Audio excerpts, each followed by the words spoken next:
Aksi intoleransi itu kini justru dilakukan pemerintah setempat dengan menutup paksa rumah doa umat Kristen yang berada di Kecamatan Caringin, Kabupaten Garut, Jawa Barat.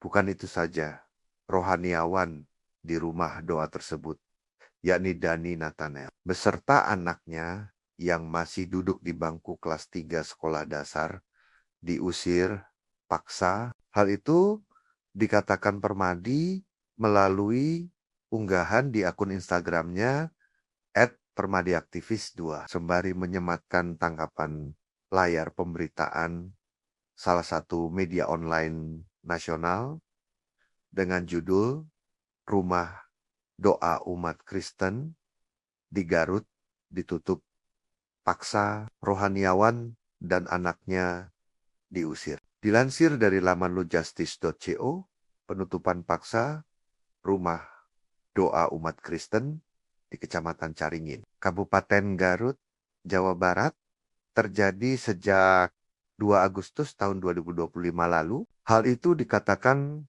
pendeta gereja Bethel Tabernakel Yahya Sukma mengatakan pelarangan ibadah ini sebagai bentuk pelanggaran HAM. Menurut Yahya Sukma, penyegelan atau penutupan paksa rumah doa dilakukan pemerintah daerah setempat. Selain melakukan penyegelan, kata dia, pemerintah daerah pun mengusir rohaniwan rumah doa Dani Nathanael beserta anaknya yang masih duduk di bangku kelas 3 sekolah dasar. Mereka dilarang berada di wilayah Kecamatan Caringin. Nah, ini jelas pelanggaran terhadap konstitusi, melarang orang berada di suatu tempat tanpa ada pelanggaran hukum. Saat ini, Dani beserta anaknya mengungsi ke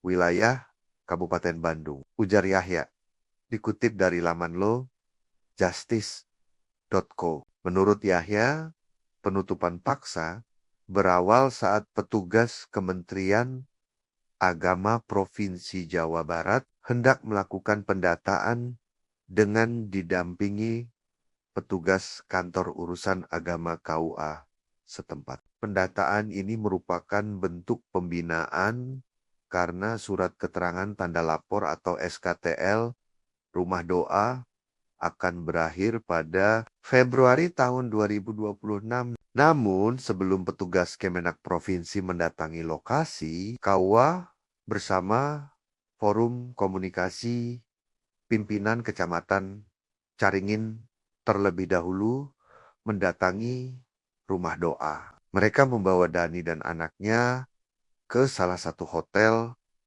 di Pantai Ranca Buaya pada Jumat jam 11 malam. Alasannya untuk menghindari adanya penyerangan. Menurut Yahya, keesokan harinya, Dani beserta anaknya dibawa ke kantor desa Purbayani dan diinterogasi. Dani dipaksa untuk menandatangani surat pernyataan bahwa mereka secara sukarela meninggalkan rumah doa. Dani juga diminta berjanji dalam pernyataan itu bahwa tidak akan mengikuti kegiatan rumah doa dan tidak melakukan kegiatan keagamaan di wilayah Kecamatan Caringin. Saat itu lalu dibuatkan berita acara kesepakatan di antaranya bahwa rumah doa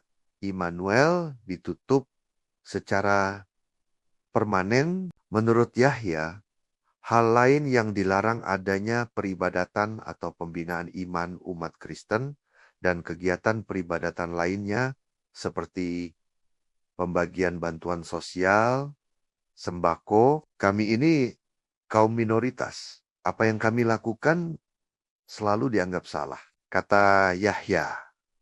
Yahya mengaku bahwa rumah doa itu telah berdiri sejak 2010 lalu. Tujuannya untuk memfasilitasi umat Kristen yang berada di wilayah Garut, Selatan, dan Cianjur. Alasannya karena jarak untuk beribadah ke gereja mencapai lebih dari 100 km. Jumlah umat Kristiani di sana mencapai 100 orang yang tersebar di 5 kecamatan.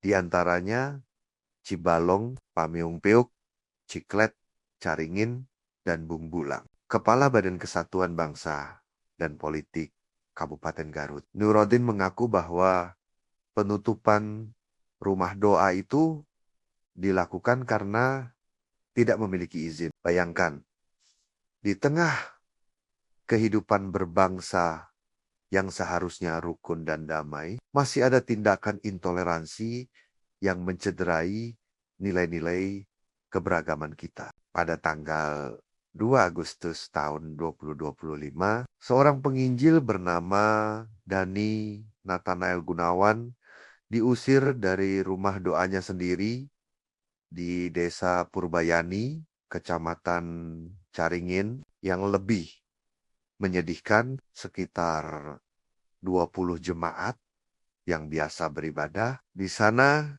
kini harus menempuh perjalanan hingga 3 jam hanya untuk bisa beribadah. Coba kita renungkan sejenak bagaimana perasaan kita jika harus mengalami hal serupa. Gerakan Angkatan Muda Kristen Indonesia atau GAMK telah angkat bicara. Mereka dengan tegas menyatakan bahwa tindakan penutupan paksa ini tidak memiliki dasar hukum yang kuat. Mengapa? Karena berdasarkan SKP 2 Menteri tahun 2006, kegiatan peribadatan boleh dilakukan di rumah, tinggal selama tidak mengganggu ketertiban umum. Perlu kita ketahui bersama, Indonesia adalah negara yang menjamin kebebasan beragama. Ini tertuang jelas dalam Undang-Undang Dasar 1945, Pasal 28E dan ke-29. Bahkan Indonesia telah meratifikasi Perjanjian Internasional ICCPR melalui Undang-Undang Nomor 12 Tahun 2005 yang semakin memperkuat jaminan kebebasan beragama. GAMKI menuntut beberapa hal yang sangat masuk akal. Pertama, mereka meminta agar kegiatan ibadah di rumah doa Immanuel bisa segera dipulihkan tanpa syarat. Kedua, mereka mendesak Kementerian Agama dan Pemda Garut untuk memberikan pembinaan yang adil dan konstitusional. Tidak hanya itu, GAMKI juga meminta aparat penegak hukum untuk melindungi hak konstitusional setiap warga negara dalam beribadah, dan yang tak kalah penting, Forkopimda Caringin diminta untuk lebih mengutamakan konstitusi daripada tekanan kelompok intoleran. Sobat, ini bukan hanya masalah satu agama atau satu kelompok, ini adalah masalah kemanusiaan dan kebangsaan kita. Mari kita sama-sama menjaga toleransi dan kedamaian di negeri tercinta ini. Karena Indonesia adalah rumah kita bersama, tempat di mana setiap warga negara berhak menjalankan ibadahnya dengan aman dan nyaman. Bagaimana menurut kalian tentang kejadian ini? Tulis pendapat kalian di kolom komentar di bawah. Jangan lupa like, subscribe, dan share video ini agar semakin banyak orang yang sadar akan pentingnya toleransi beragama di Indonesia. Sampai jumpa di video berikutnya. Sampai jumpa di video berikutnya.